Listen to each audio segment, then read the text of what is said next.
नमस्कार दोस्तों। पूजा वार्ष्णेय हिंदी कहानियों में आपका स्वागत है।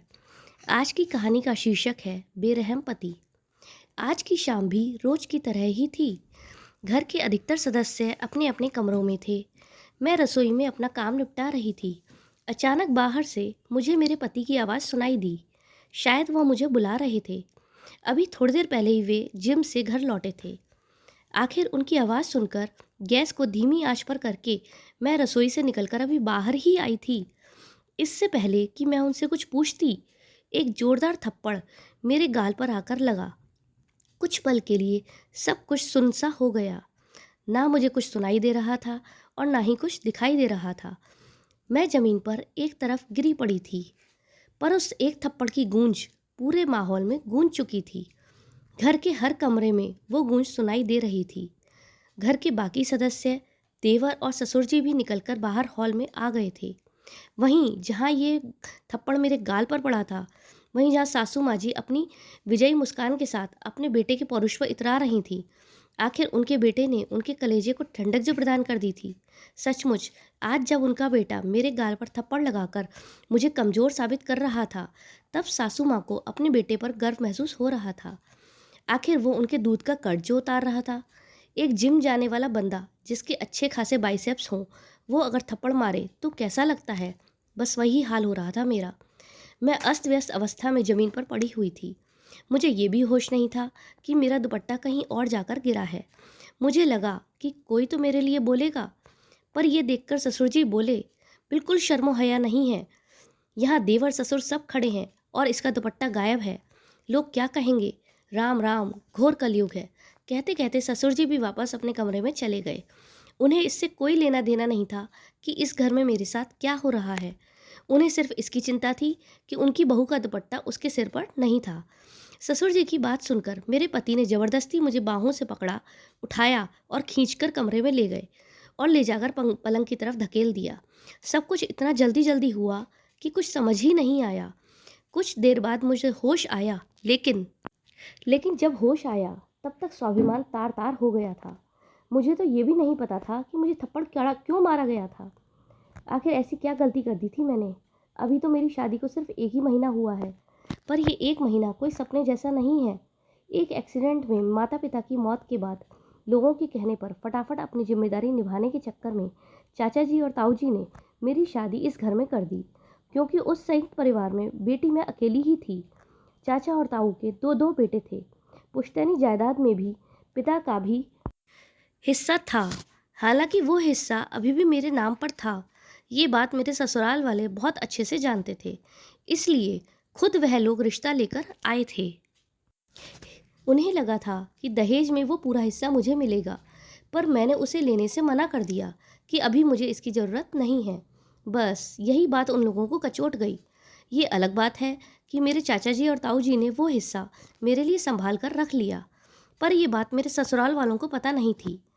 यहाँ आई तो ससुराल में सासू माँ का बोलबाला था। घर में कहने को तो 3 पुरुष हैं, पर सब उन्हीं की जवान बोलते हैं।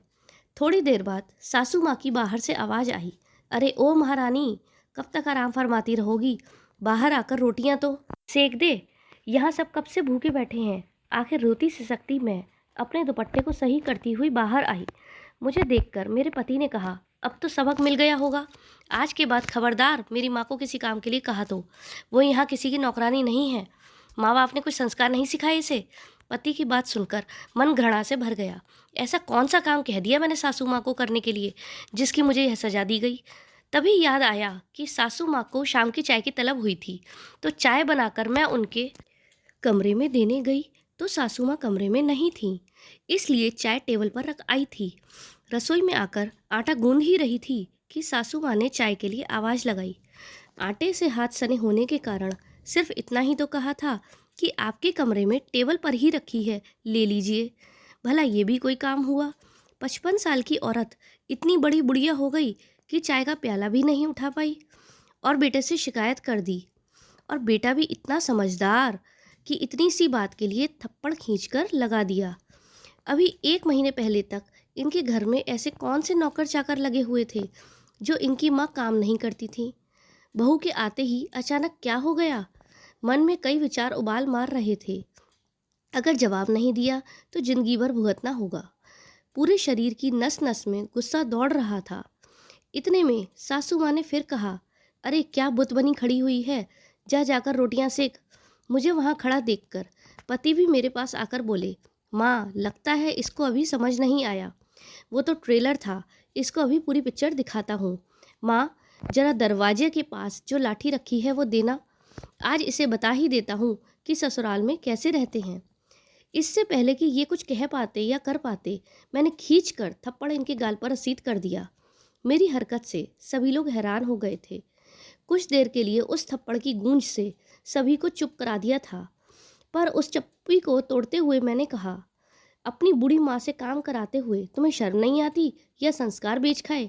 तुम्हारी बूढ़ी माँ ने सिखाया नहीं तुमको कि ऐसी बूढ़ी औरत से काम नहीं कराते? मेरी बात सुनकर गुस्से से मेरा पति अपने गाल को सहलाते हुए मेरी तरफ देख रहा था। तभी सासू माँ फुंकार कर बोली, तेरी इतनी हिम्मत कि मेरे बेटे पर हाथ उठाया?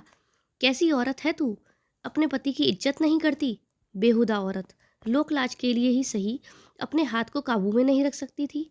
सासू माँ आप तो बड़ी महान हैं। जब आपका बेटा बहू को थप्पड़ मार रहा था तो वह उसकी मर्दानगी थी, अब बहू ने पलटवार कर थप्पड़ मारा तो बेहूदगी। मैं बर्दाश्त करने वालों में से नहीं हूँ। तभी ससुर जी भी चिल्लाए और बोले, इसे घर से धक्के मारकर निकालो, माँ बाप तो है नहीं, देखते हैं चाचा ताऊ कब तक घर में रखेंगे। शर्मो हया बेच खाई है इसने। अरे चाचा ताऊ तो रख लेंगे, लड़की की शादी की है, बेचा नहीं है हमने। हिम्मत कैसे हुई हमारी बच्ची पर हाथ उठाने की? माँ बाप नहीं है तो इसका मतलब यह नहीं है कि जो आएगा वो तुम करोगे। अचानक पीछे से ताऊ जी की आवाज़ आई। पलटकर देखा तो चाचा जी, ताऊ जी और उनके बेटे खड़े थे। उन्हें अचानक घर में देखकर सबकी बोलती बंद हो गई। तभी चाचा जी बोले, हम तो सोच रहे थे कि त्योहार नज़दीक है, अपनी बेटी को लिवा लाते हैं, पर यहाँ तो माहौल ही कुछ और है। हमने बेटी मारने पीटने के लिए नहीं दी थी आप लोगों को। अरे नहीं नहीं, आपको कुछ गलत फहमी। ससुर जी ने बात को संभालने की कोशिश की, पर ताऊ जी ने हाथ दिखाकर रोक दिया। ले जा रहे हैं हम हमारी बेटी को, अब सीधे कोर्ट में ही मिलना। बहुत बड़ी गलती कर दी तुमने इसे बिना माँ बाप की बच्ची समझकर। गलती हमारी थी कि हमने लोगों के कहने में आकर इसकी शादी जल्दी कर दी। सासू माँ ने अपना तुरुप का पत्ता फेंका। हाँ हाँ ले जाओ, बिल्कुल ले जाओ, घर बैठी बेटी बोझ ही होती है। जब लोग ताने मारेंगे ना, तब पता चलेगा कि क्या कहोगे लोगों से कि आपकी बेटी आपके पति को थप्पड़ मार कर आई है। लोग क्या कहेंगे हमें इससे कोई फ़र्क नहीं पड़ता, अब हमारी बेटी इस घर में नहीं रहेगी, कहकर ताऊ जी ने मुझसे मेरा सामान बंधवाया और उसी समय मुझे लेकर रवाना हो गए। आखिर कुछ दिनों की मशक्क़त के बाद मुझे उस घर से छुटकारा मिल ही गया। आज मैं अपनी आगे की पढ़ाई कर रही हूँ और जब तक आत्मनिर्भर नहीं हो जाऊँगी तब तक ताऊ जी और चाचा जी ने मेरी शादी की बात करने से मना कर दिया है। तो दोस्तों, कैसी लगी आपको ये कहानी? अगर अच्छी लगी हो तो इस वीडियो को लाइक, सब्सक्राइब और शेयर ज़रूर करें और बेल आइकन भी ज़रूर दबाएं, जिससे आगे की कहानियाँ भी आपको आसानी से पढ़ने के लिए मिल सकें। धन्यवाद।